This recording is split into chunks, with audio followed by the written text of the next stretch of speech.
Welcome to this episode of B2B Marketers on a Mission, and I'm your host, Christian Klepp. Today, I'll be talking to Wes Bush. He's the CEO and founder of ProductLed. Over the last 8 years, he's worked hands-on with more than 400 SaaS companies to help them unlock more than $1 billion in self-serve revenue through product-led growth. He's also the author of the ProductLed Playbook, How to Build a Product That Sells Itself. Tune in to find out more about what this B2B Marketer's mission is. All right, Mr. Wes Bush, welcome to the show. Thanks so much for having me. Every now and then I do get Canadians on the show, and it's always a pleasure, to have a chat about B2B marketing with folks in my neck of the woods. And, I say neck of the woods very loosely because, Canada, short of stating the obvious, is a pretty big country. Totally. Yeah, absolutely. So let's jump into it, Wes, because, this is going to be, I'm sure, a pretty great conversation, but more importantly, I think it's one that's going to be interesting and relevant, right? And if we're just going to start, I'm going to start with saying that you are on a mission to help B2B companies to unlock self-serve revenue and dominate their markets with tiny teams, right?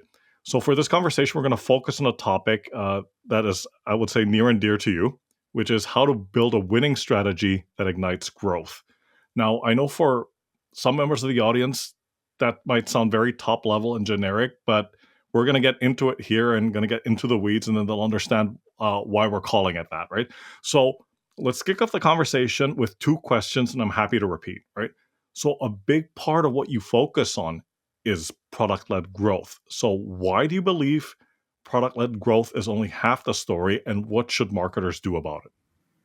Yeah. So for product-led growth, if you're not sure what it is a go-to-market motion where you'll use your product to acquire users. You can use it to engage those users to get them to value, also monetize them, and also use it to expand into accounts. So if you think about a company, what does that look like? You'll typically see a free trial, a freemium motion, or something like that, where that's what the company is using to acquire more people, come in the fold. And so from a marketer's point of view, this is really huge because every single time I've worked with a company, let's say that's sales led, where they just have a demo led kind of motion, and then they launch a free trial or a freemium motion, right off the top, same traffic, you're going to have 20 to 30% more people signing up. And it's nothing crazy behind the scenes stuff. It's just people want to try before they buy. And when we ran this study, we found out actually 97% of people would prefer to try before they buy versus talk to someone in sales. And so you'll see that in your conversion rates as well and everything else like that. So that's kind of what product-led growth is, and then why it's really relevant for marketers to consider. And that's just talking about one aspect of it, where it's from your call to action for your main product. But there's so many other ways you could leverage product-led growth, powered by X company. You might have seen that with companies like Drift or Intercom and stuff like that too, which can really fuel growth and help you acquire customers with a very low customer acquisition cost. Yeah, no, absolutely, absolutely. I wanted to go back to something you said earlier, which I think is very interesting, and I have seen it a lot, right? There's even reports about that out there. A lot of users prefer to yes, absolutely, try before they buy, but they also want to have this. I'm just going to say, there's contactless, but there's also salesless experience, if that's even a word, right? Which means that they want to try and buy and conduct this research and make an informed decision without necessarily having to have a conversation with that salesperson. Why do you think that is? It's why do we think that is? I don't know. There's goes back to the psychology of okay, do you need to do this at the end of the day too? The question I always ask companies, where it's when it comes to sales, is this person adding value, or friction. And a lot of times when it's like, hey, the only way you can buy from us is if you talk to us and you go through our sales process. Like, who has the leverage in that kind of relationship? It's the buyer, you would think, right? But what's changed is every single industry right now, especially in the software space with AI booming and all that stuff too, is it's never been easier to create a product. So in every single market, there's tens or hundreds of different options. And so you lost your leverage. If you ever thought you had leverage, you're like, hey, we're going to get people to buy the way we want them to buy. That's gone out the window. And you need to actually cater towards, hey, this is what buyers want. And I think it goes back to your question of like, why do people want this? Well, they've been probably burned at some point. Like I think of so many products I've personally bought where I'm like, back when I was working at Vidyard, for instance, we were purchasing Marketo. And Marketo is like this ultra powerful marketing automation platform. And I was like on the website and I was like, oh, wow, this thing's so slick. It does so many things. This would be great. I'm excited. And then we signed it and then we got the product login. I was like, oh, this thing's complicated. This is going to take a lot of work to just figure out how to set up this tool. And I was like, man, I thought it was so much easier, better, slick, like that marketing side and all that stuff. And so you just have to have one of those experiences to be like, you know what, there is this marketing, sales-led way of building a company. And then yes, you can build trust that way. It takes longer. But then there's this other way of like, hey, listen, just here's the keys to the product. See for yourself if you like it or not. Just like when you buy cologne or perfume, you're like, oh yeah, I'm going to like have a little sample of that, see if it smells good. And then you can try it on. And sometimes that's a completely different experience too. You're like, smells good in the bottle, but then you put it on your skin like an hour later, it's either washed off or like, you're like, I don't like that. And so if you want to build trust faster, you have to actually have that product-led experience. Sounds to me that you want to create a better customer experience, which is actually more surprise customer centric, right? Yes. Surprise. Yes, absolutely. No, totally agree with that. And I think we've all had those experiences, right? Where you didn't have the opportunity to try before you bought, right? Said product or service. And then when you actually got it, you, for lack of a better description, just didn't have a very seamless or perhaps even a horrible experience with said product. And just that cycle of having to go through customer support or getting some help with said, like, for example, software, that in itself probably was a nightmare, right? Oh yeah. And they're like, oh man, I'm gonna have to like spend all that time learning how to use this. Man, wouldn't it have been nice if we just purchased something easy to use? Exactly. It's like Exactly. you realize that. You're like, man, it would have been, right? Yes, But we didn't do that whole process. exactly. Exactly. Uh, Moving us on to the next question, which is still focusing on this topic of building a winning strategy, right? What are some of these key pitfalls that you think B2B marketers should avoid, and what should they be doing instead?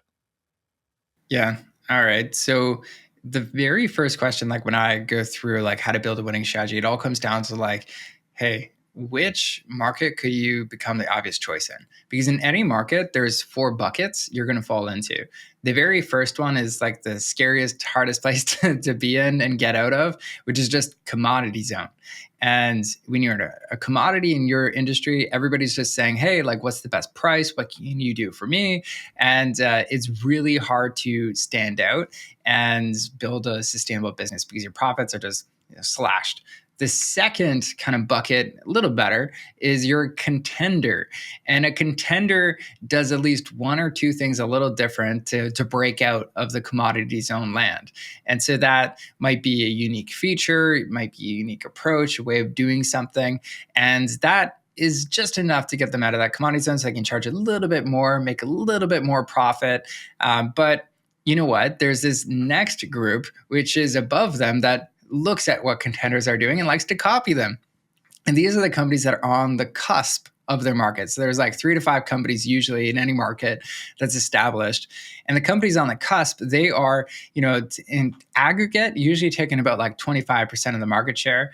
And they are really competitive with each other. But they have built this scale. They built a great go-to-market motion. So they have usually like a contender, they do one, maybe two things different, but they also have that go-to-market motion. And then there's only usually one company like the Canva of the industry, the Zoom of the industry, the Slack of the industry that becomes like, this is the obvious choice.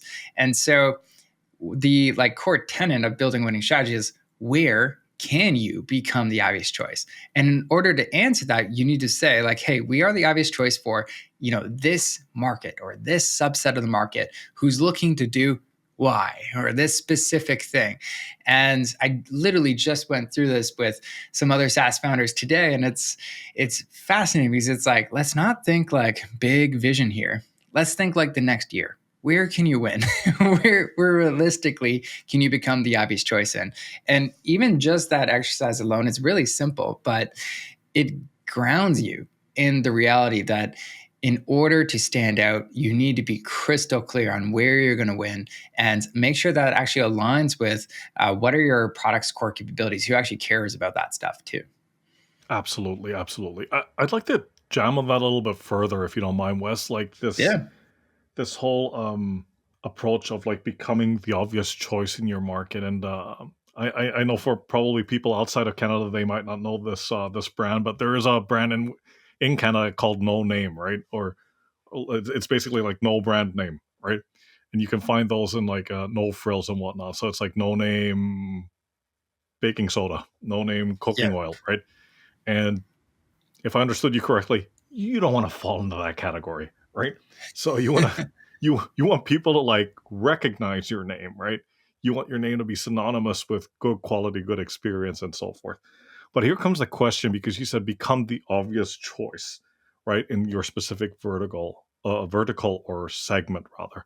So how do you go about doing that? And I know you named some of the steps already, but how do you get SaaS companies to identify that segment where they can become the obvious choice? The very first kind of piece of that is the second question, which is like, well, now, where do you play best? And this is really hard to do, especially if you're a product market fit stage, like trying to identify like who is our best users and stuff. What I always say at that stage is like, hey, try out a lot of customers just as much as they're trying to try out you. See which use cases resonate best, see what kinds of customers you work best, you get the most energy with. Because there's something like an unwritten rule of building a company, which is like founder market fit. And I actually believe like that's a lot like more important than product market fit, which is like, do you actually like these people? Like, for instance, for me, it's like I love working with SaaS founders. It gives me energy. It's fun. I can do this for the long term. Now, product market fit is like just trying to understand who resonates best with your company and the products you do. So the next step where to play is like get really clear on your ideal customer. Now, everybody says that. Not everybody has like a way of whittling it down. Now, there's three factors I really look at to see like, is this an ideal customer or not? And the first one is motivation. So are they like insanely motivated to solve this problem, whatever your product solves? That should be very high. The second thing is ability. Do they have the ability to actually see success in this product, to get it set up? If it's like the no name buying chips, it's like, okay, most people have that ability to eat chips. So we're going to just put that for everybody. But for One would software, assume. One would assume they have one the would ability. assume, yeah, opening up some of those bags is tricky, huh? Yep, yep, yep, yep. You need scissors. Right? Yeah. Sorry, go on. Yeah.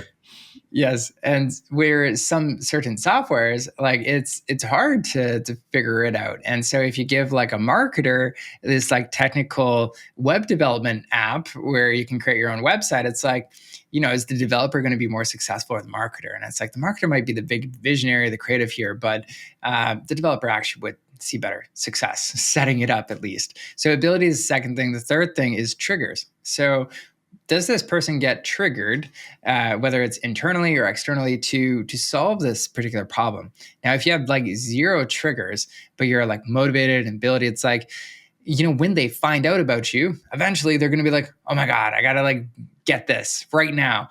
But you want ideal users and customers where it's like, this is pretty frequent. Like, hey, your customer acquisition costs are high. And they keep hearing this from their boss, the rest of their head of marketing, all that stuff. And they have that consistent awareness of this. And so they want to solve this problem. So those three things help you kind of whittle down who are your ideal customers and where you should play best. Fantastic, fantastic. So motivated or motivation rather, ability and Yep. trigger or triggers. There might be more than one, right? Oh, yeah, Yeah. definitely. There should be more than one for your ideal ones. Yes, yes, yes. All right. I'm going to move us on to a question where I'm going to say it's one of those where you just have to unpack everything. So just imagine you're traveling in a bag and you're coming back from a trip and you've got to unpack everything, right? Sure. So here we go. In your book, you talk about this approach that you use, and it's called the product-led system, right? So how does this approach help scale product-led businesses and help them become the dominant choice in their market? Yeah. So there's a lot to unpack here. Definitely. I got my bag, my suitcase is loaded. How long do we have? Off you go, off you go. As succinct as you can, but I know there's quite a bit to talk about here. Yeah. Totally. All right. So when working with over 400 plus SaaS companies, what we distilled is there's these 9 core components that if you want to build a product-led company, you have to dial these in. And what I learned after building the product-led system is there's actually a strategic order of how you could go about building and scaling your product-led business. And so, especially if you're a marketer listening to this is going to be really, really helpful for you to even get in alignment with your founder and the rest of your leadership team to go through this. Because if they just come to you and be like, hey, we want to be product-led and get started on that landing page, you'd be like, well, I had this great podcast. Have a listen to this part and get started. So the very first kind of phase of the product-led system is all about building a foundation that is unshakable when it comes to building your product-led business. Now, the first piece we did touch on a little bit, which is your strategy. So what does that look like? And the reason that's first for building a product-led business is because at the end of the day, like if your product-led growth strategy isn't connected to like how is your company going to win, it usually doesn't get much legs or resources or support, or you don't really build the right capabilities on your team to support it really well. Because what happens if you don't do this is a lot of times companies will get started with PLG and then it doesn't work. And then it's like, hey, wait a minute, like this isn't functioning really well for us because we don't have the right capabilities. And so that's one thing we got to think about quite a bit. Now, the second piece of this, once you get your strategy built out, is you have to understand who is your ideal user. And this is not to be confused with your ideal buyer. Your ideal, like the difference between the two is the buyer is the one actually purchasing that, the decision maker, whereas your ideal user is the person who's actually using your product. And so you need to understand exactly who that is. Go through those same 3 things we talked about, like motivation, ability, triggers. And more importantly, you also got to understand what is ultimate success for this person. Like, what's their end game? What does that look like? And we break it down into like these 5 main stages, what that goes through, like for your user journey. And you got to understand that very well. But even that alone, when you break down, like, I'll give you an example for marketers. It's like when you think about the stage in the user journey of just signing up, okay, what are all the challenges that somebody's going to encounter or try and go through in order to sign up? It could be simple things like, hey, we just have like too many form fields. It could be something a bit more complicated, like, hey, I don't trust what this site is. Like, I'll give you an example. One of our product-led clients, like they have a company that basically, if you hook up your AWS or your cloud servers, they will run all these reports and help you identify like, hey, there's these errors here and all that stuff. Now, the biggest objection that the founder didn't know that was there was that if I give you access to that, like you have the keys to our entire app, everything.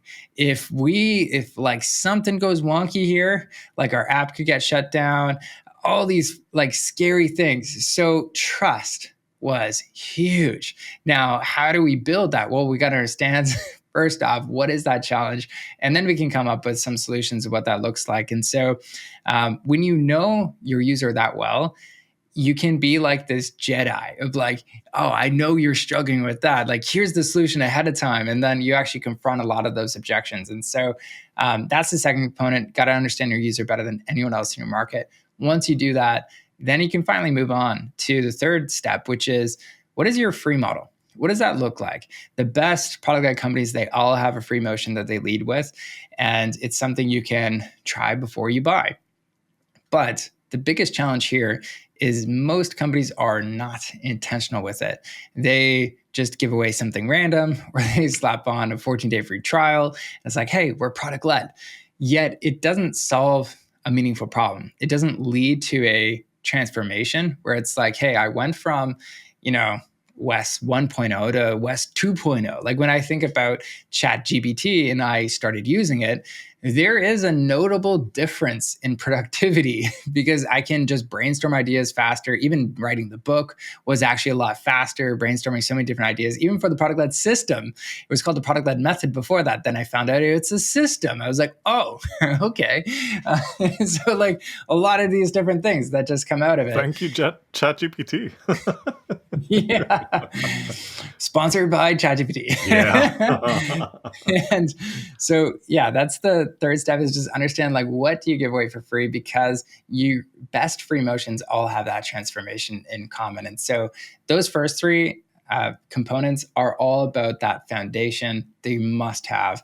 And phase two is really all about your go-to-market motion. So what does that look like? How do you get customers to find out what you do and sign up for your product and actually upgrade? So the core focus for phase two is all about how do you unlock self-serve customers that can just sign up, get the value, upgrade without talking to you.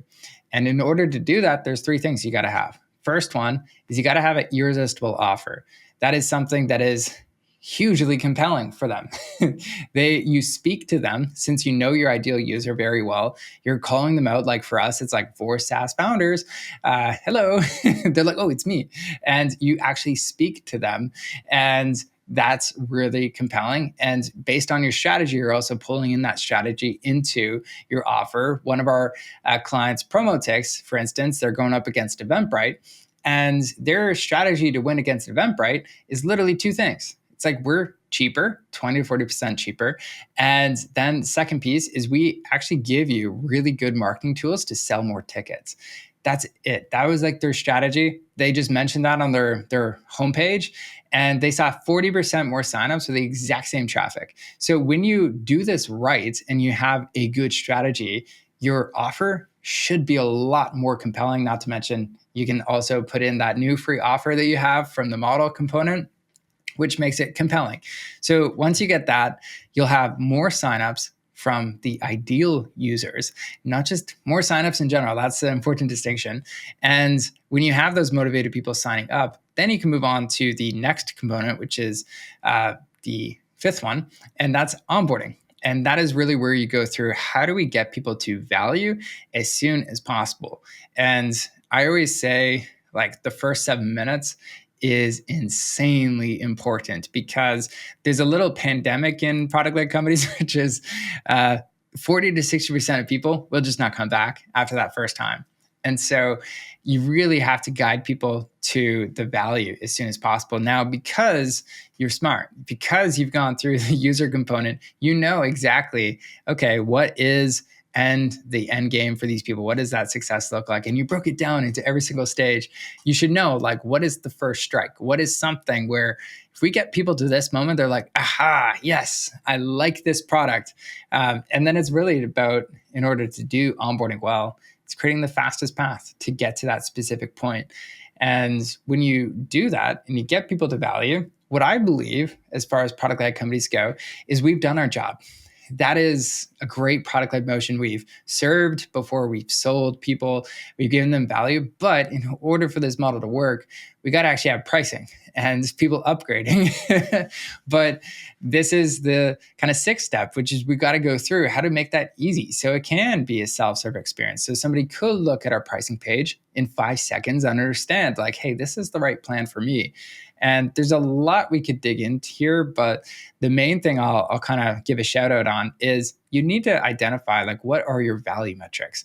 Like, if you look at email marketing platforms or sometimes even CRMs, it's, per contact. And if you have 10,000 contacts, here's the price. If you have 500,000 contacts, it's a bit more. And so you can understand that relationship pretty quick. And that's important for your product-led company. So you can start somebody off on, let's say, a $50 per month plan and grow it to something like $5,000 per month. But that only happens if you have really dialed in value metrics and understand the pricing side of things. So that's the first 6 components, first 2 phases. Anything you wanted me to dive in on or go on? I mean, this is really dynamite stuff so far, and I'm gonna do a recap once you get to number 9. But Sure. but like, there were so many things that you said that resonated. Like, for example, having an irresistible offer. I mean, just to quote Marlon Brando, right? "I'll make you an offer you can't refuse." Right? Like, Yeah. but I think on the topic of onboarding, do you, from your own experience, do you see that that's an area where a lot of SaaS companies struggle? Because you always talk about churn, and then customer success gets involved to make sure that the customers don't churn, but sometimes they enter at a little bit later stage of the entire process, and by that point, customers will say, you know what, I'm actually done. Where we've actually signed a contract with somebody else. But like, over to you. Like, what's your experience been? Oh, I think it's one of the biggest problems that a lot of companies struggle with. One caveat, though, is a lot of times they think it's the biggest issue, but it's not. I'll give you a couple examples. So I was talking with this one founder, and he had a low free to paid conversion rate, which for many product led companies, like it's usually the free to paid conversion rate that drives them crazy. They're like, it's low. Why is it low? It's onboarding. It's usually the first thing they come to because usually it needs a lot of work. But then in this case, that wasn't the scenario. So I heard what he was trying to do to fix the free to paid conversion. He was like, I'm going to spend the next quarter fixing our onboarding. This is exactly what we're going to be doing. And then I went to his website. I was like, now tell me, what do you do?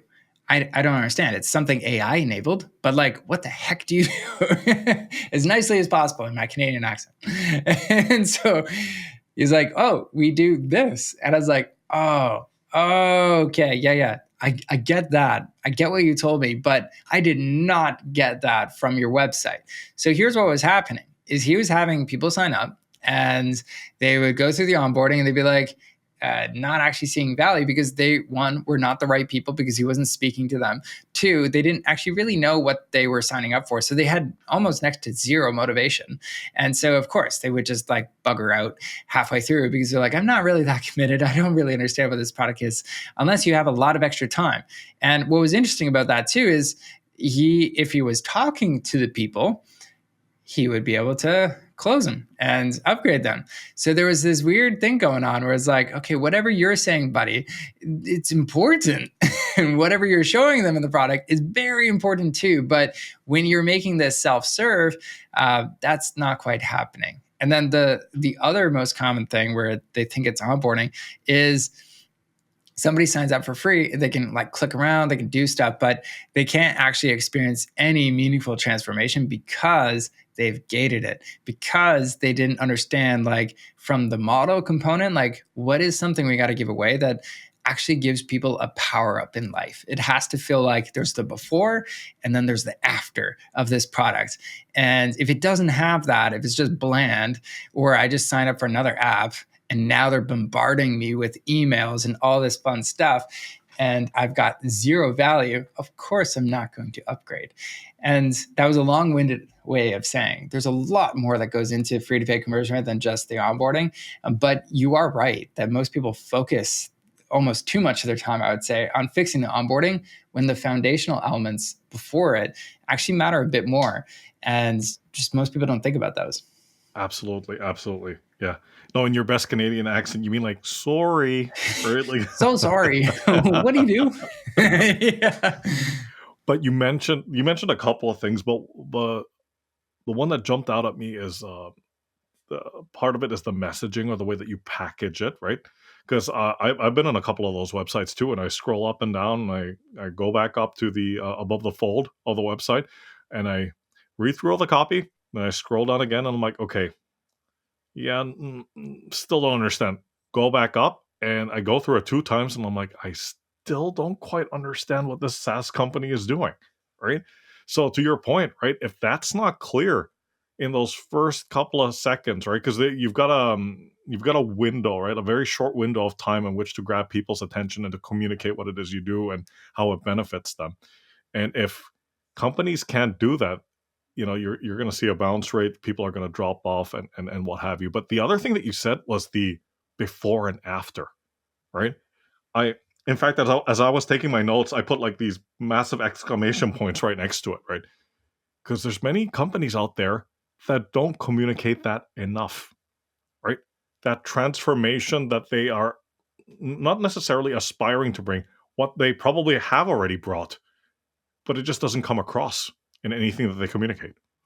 Yeah, and it's very common for that. And one thing on the marketing side that like a lot of people will resonate with and think is like once you hear it, you'll be like, oh yeah, that's true. Sales led companies can actually have much shorter, whether it's home pages, product pages, and all that stuff. They can keep things a little more vague, high level, focus around the value prop, but then just get people onto the call where they can deliver a lot more of those messages that gets people to understand, okay, this is exactly what it is. This is how you help me. Whereas product-led companies, usually it's a bit longer, but that's why product marketing right now is booming, especially for a lot of product-led companies, because it's a unique capability you have to develop.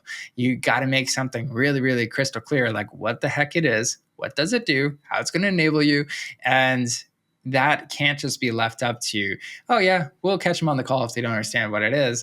It's like, no, you won't ever see them. They're probably going to be anonymous visitors on your website before they even sign up, and you just won't have a chance or a second bat with them. Absolutely, absolutely. All right, Wes, we've been keeping the audience in suspense now. What are the last three parts of that process? So the first one, all about unshakable foundation. Second phase is all about like unlocking self-serve customers. Now, once you've graduated to this stage, the last phase is all about how do we unlock exponential scale? And in order to do that, now that we have the inner workings of a product-led motion with the offer, the onboarding, the pricing, now we got to look at your data and understand where is the biggest bottleneck. We have to understand that at every single week. We got to know, okay, this is where most people are dropping off. This is where they're getting stuck.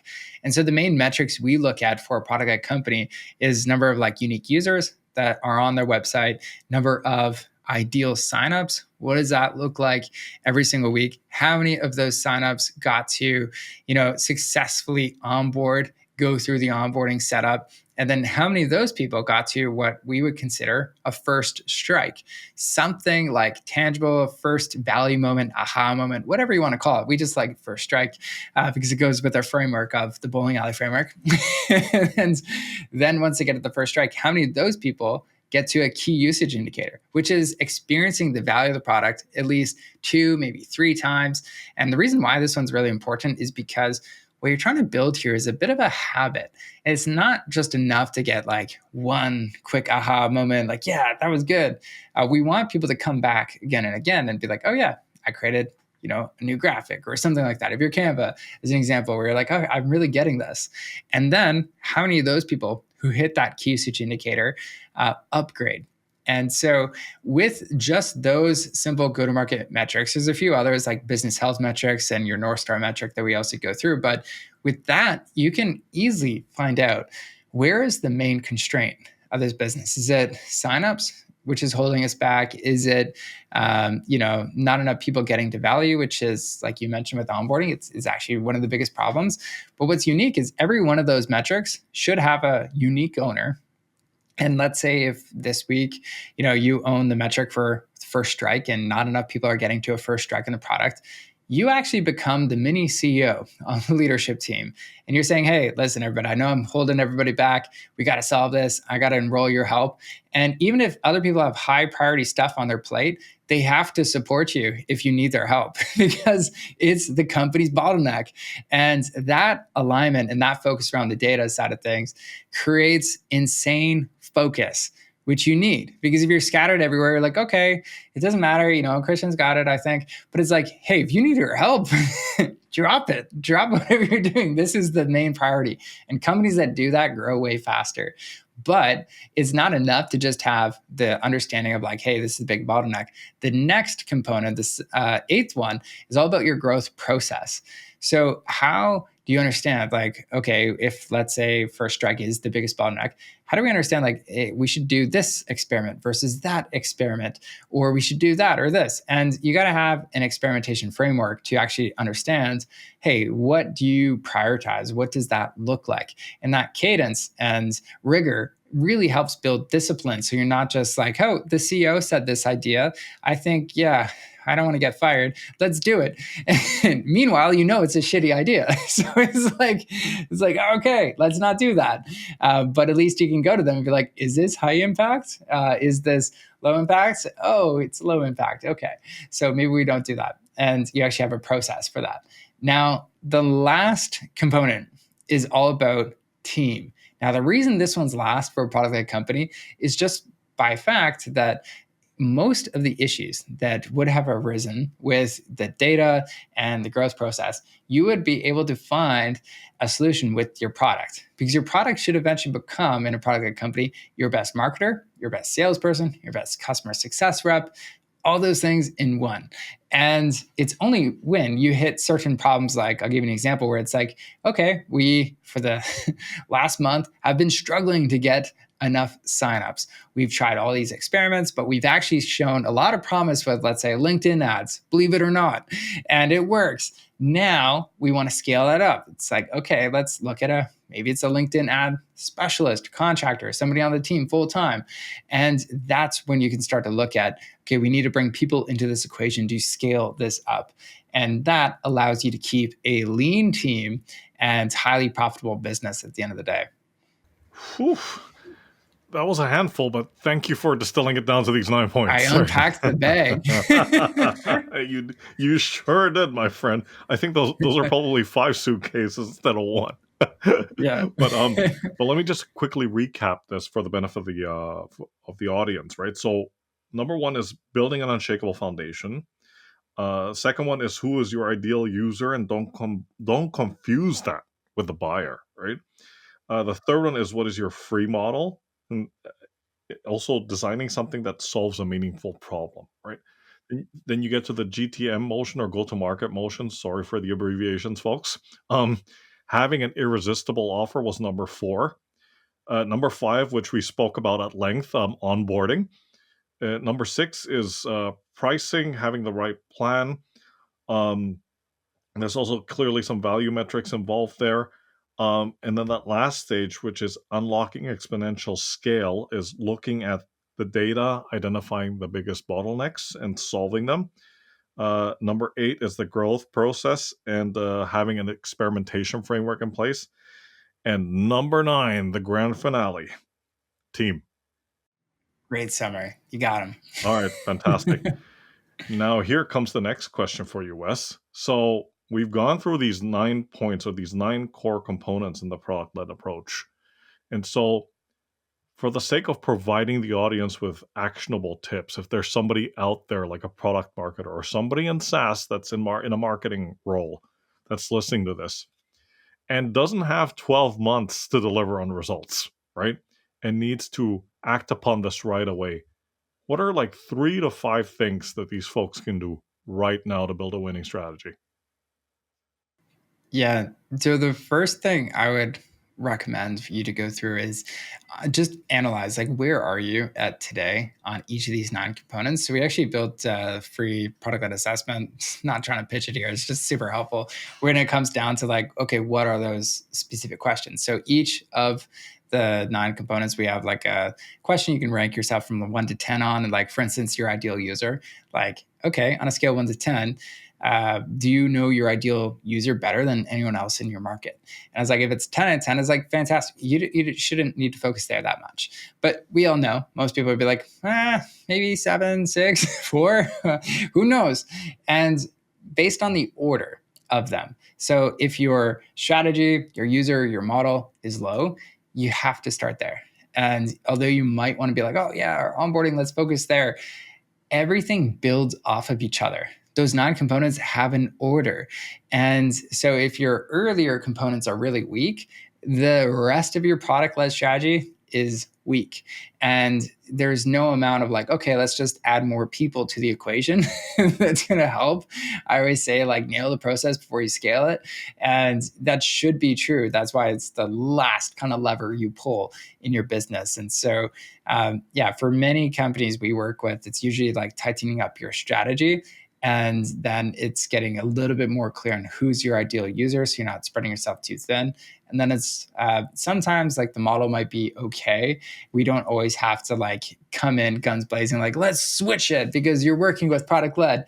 Sometimes it's just like, okay, it's good enough. It's not perfect, but it's like 7 out of 10. So let's move on to the higher leverage things that are going to actually show that, hey, we made an impact here, which a lot of times that's your offer, or your onboarding, or your pricing, because those go-to-market levers, when you go through and implement and improve them, that's where you see the revenue at the end of the day. And then the data and process side of things, in the product playbook, I outline some meetings that you should install. So like on a weekly basis or a monthly basis, quarterly basis, how do you structure meetings so that you create the rhythm in your company to review some of these things? So it's not static. Like, yeah, we updated our offer last September, I think.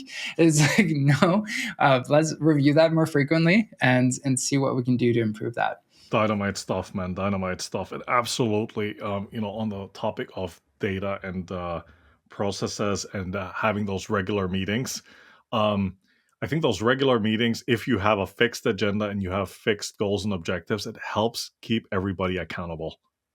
It's not something that just fades into the ether, right? Totally. Because people are going to be like, okay, where are we at? What do we need to do? What issues are we facing? What do we need to tackle? Where do we need the validation, the approval? Where do we need support? What are we going to do next? What are the next steps? Wrap up the meeting with next steps, right? Instead of just like, all right, well, thanks everyone. Like, Totally. And if anybody wants like those templates too for like how to run those meetings, I know we talked a bit about this on our last chat too, but everybody who's listening gets the free ProductLed playbook. If you want the audiobook for that, that's my gift to you. So you can just go grab it at productledgift.com. And then that has the templates as well that you'll need to actually run those meetings. fantastic, man. Fantastic. Christmas came early. Thank you, It sir. did. Very, very generous. Very generous. All right, Wes. 2 more questions and I'm going to let you go. Right. So here comes the bonus question. I've been thinking hard about this one for a bit, but let's just say that after this interview, right, the interview wraps up and then suddenly you get a call and it's one of these tech billionaires that you follow or that you admire. I'm not going to name names, just take your pick. Right. And he says, Wes, you know what? I read your book. Great stuff. I'm going to fund your next SaaS project, whatever you want to do. All right. So here comes the question. If that ever happened to you, what kind of SaaS would you build and why? It's an interesting question because there's like, the highest, hottest kind of ideas you could think of with the biggest market potential. Yes. And then there's the stuff that I know Yes. that would be a great product. Yes, and this is the reason why I'm asking the question. Yeah, I consider myself like there's the fox versus the hedgehog. Yeah. I'm totally a hedgehog, man. Okay. So All right. it would literally just be doubling down on the product-led system, turning that into its own software product. Because, like, for instance, with the strategy and everything, after helping hundreds of companies do it, it's like, I know pretty much like what's a good strategy and stuff like that pretty quickly. And it's like, I could train an AI on that and get people 85% of the way there. So yeah, I would definitely just make it way easier and faster to implement the product-led system. That'd be my favorite thing to do. Fantastic. Great answer. Wes, thank you so much for your time and for sharing your expertise and experience with the listeners. So please, quick intro to yourself and how folks out there can get in touch with you. Yeah. So if any of you want to learn more about product-led growth, you can easily find me at Wes Bush on LinkedIn. And also, if you want to learn more about some of the programs we have to help you level up and scale up PLG, you can just check out productled.com. Fantastic. And we'll be sure to drop those links in the show notes when this episode gets pushed live. So once again, sir, thank you so much for your time. Take care, stay safe, and talk to you soon. Thanks for having me on. All right. Bye for now.